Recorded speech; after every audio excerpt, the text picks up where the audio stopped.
أعوذ بالله من الشيطان الرجيم بسم الله الرحمن الرحيم وقال الذين لا يعلمون لولا يكلمنا الله أو تأتينا آية كذلك قال الذين من قبلهم مثل قولهم تشابهت قلوبهم قد بينا الآيات لقوم يوقنون إنا أرسلناك بالحق بشيرا ونذيرا ولا تسأل عن أصحاب الجحيم صدق اللہ۔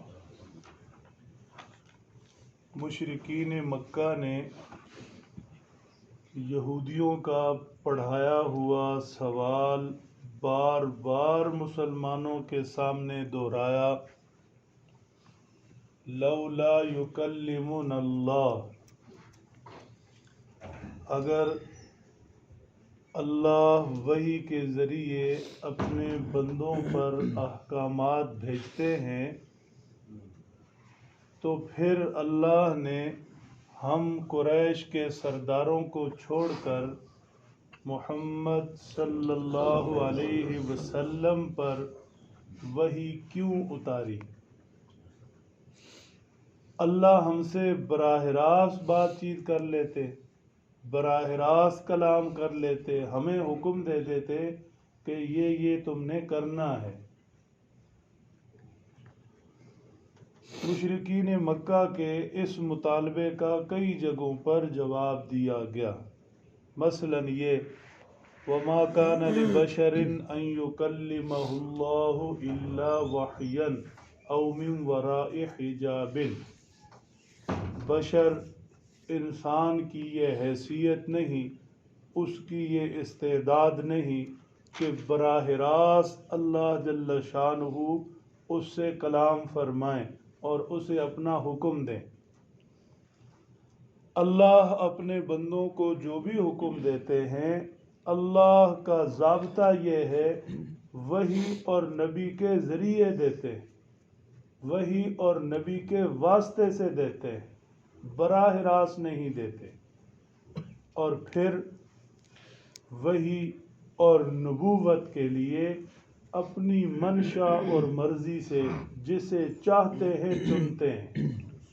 واللہ یختص برحمتہ من یشاء، وحی اترنے کے فیصلے اور نبوت دیے جانے کے فیصلے لوگوں کی چاہت اور منشا پر نہیں، اللہ نے اپنے اختیار میں رکھے، جسے چاہے مقام نبوت سے سرفراز فرمائے اور جب جس پر چاہے وحی الہی اتارے۔ یہ جب سے کائنات بنی اللہ کا یہ ضابطہ چلا آیا، اور اسی ضابطے سے اللہ جل شانہ نے اپنے لاڈلے حبیب حضرت محمد الرسول اللہ صلی اللہ تعالی علیہ وسلم پر وحی اتاری، آپ کو ختم نبوت کے اعزاز سے سرفراز فرمایا۔ آپ کے بعد نہ وحی ہے اور نہ نبوت کا سلسلہ، لہٰذا یہ مطالبہ ہی غلط ہوا کہ ہم سے ہم کلام کیوں نہیں ہوتے اور ہم پر اللہ کی طرف سے کوئی حکم کیوں نہیں اترتا۔ دوسرا سوال یہودیوں نے انہیں یہ پڑھایا تھا کہ تم معجزات کا مطالبہ کرو، اگر واقعی اللہ کے نبی ہیں تو فلاں معجزہ دکھا دیں، فلاں نشانی دکھا دیں۔ مثلا آپ کہتے ہیں مردے زندہ ہوں گے تو ہمارے آباء و اجداد کو زندہ کر کے دکھا دیں۔ آپ کہتے ہیں کہ فرشتہ آپ پر آتا ہے تو آپ ہمیں وہ فرشتہ دکھا دیں۔ آپ یوں کریں کہ یہ مکہ پہاڑوں سے گرا ہوا ہے، کھیتی باڑی ممکن نہیں، آپ ان پہاڑوں کو ہٹا کر کہیں اور لے جائیں۔ آپ کہتے ہیں میری نہ مانو گے تو عذاب آئے گا، تو آپ وہ عذاب ہمیں دکھا دیں۔ مطلب یہ ہے کہ اگر آپ اللہ کے نبی ہیں تو یہ جو معجزات ہم مانگ رہے یہ ہمیں دکھا دے۔ ایک جواب یہ دیا گیا كَذَلِكَ قَالَ الَّذِينَ مِن قَبْلِهِمْ مِثْلَ قَوْلِهِمْ تَشَابَهَتْ قُلُوبُهُمْ، پہلے انبیاء کرام سے بھی ایسے ہی بدنصیب لوگ معجزات طلب کرتے تھے، منہ مانگی نشانیاں چاہتے تھے۔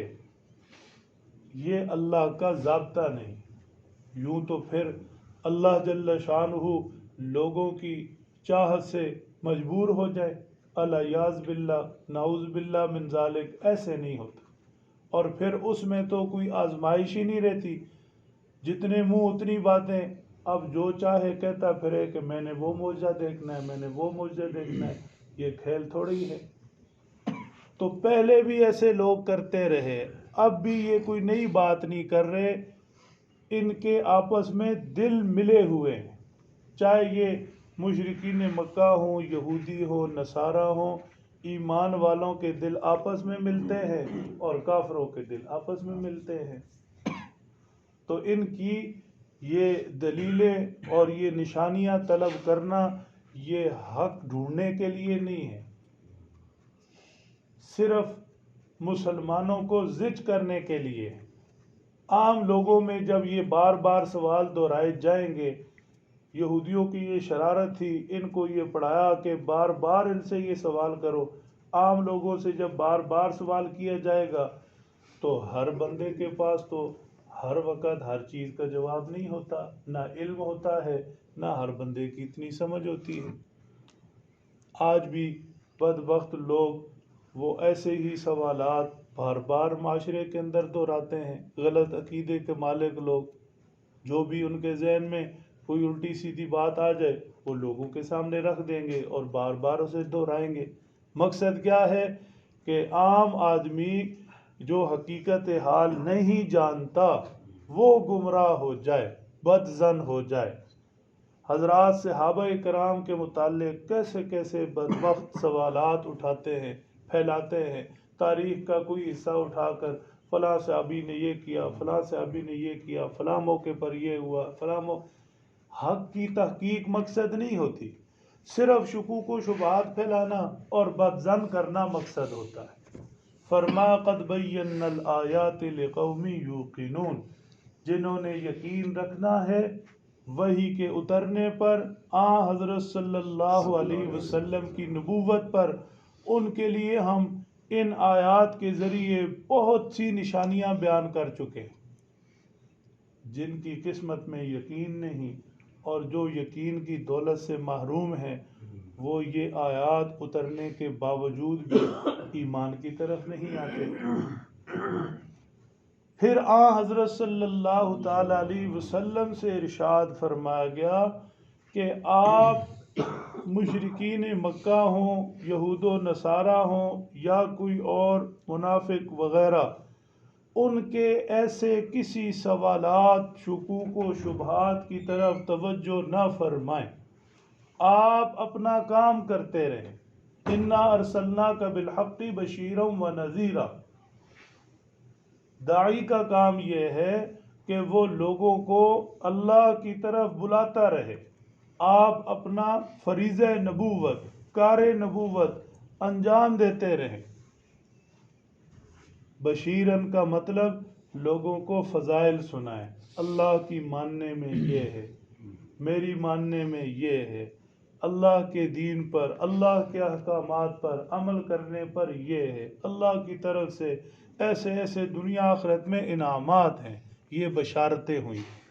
اور ڈرائیں بھی لوگوں کو اللہ کی نہ ماننے پر اور میری مخالفت کرنے پر اور نماز چھوڑنے پر اور دین کے احکامات سے گریز کرنے پر اللہ کی طرف سے دنیا میں بھی تنگی ہے اور آخرت میں اور قبر میں، اور ایسے اللہ جل شانہ کی پکڑ ہے۔ یہ دو کام آپ کے ذمے ہیں، فضائل سنا کر انہیں خوشخبری سنانا اور وعیدیں سنا کر انہیں ڈرانا۔ وَلَا تُسْأَلُ عَنْ أَصْحَابِ الْجَحِيمِ، اگر آپ کی آواز کے بعد بھی کسی کے نصیب میں ایمان لانا نہیں، اور حضرت صلی اللہ تعالیٰ علیہ وسلم کو دیکھ کر بھی، چہرہ نبوت دیکھ کر بھی، یہ آیات سن کر بھی، دوسرے معجزات دیکھ کر بھی کوئی ایمان قبول نہیں کرتا اور یوں فرمائشیں کرتا پھرتا ہے، پھر اس کا نتیجہ کیا ہوگا؟ یہ جہنم میں گرے گا، آپ سے کوئی سوال نہیں۔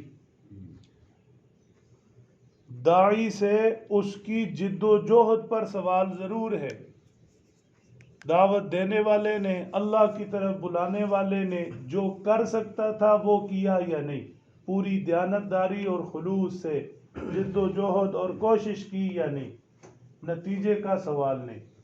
نتیجے میں کیا ہوا؟ کوئی بھی ایمان نہیں لایا، کوئی بھی اللہ کی طرف نہیں آیا، یہ سوال نہیں۔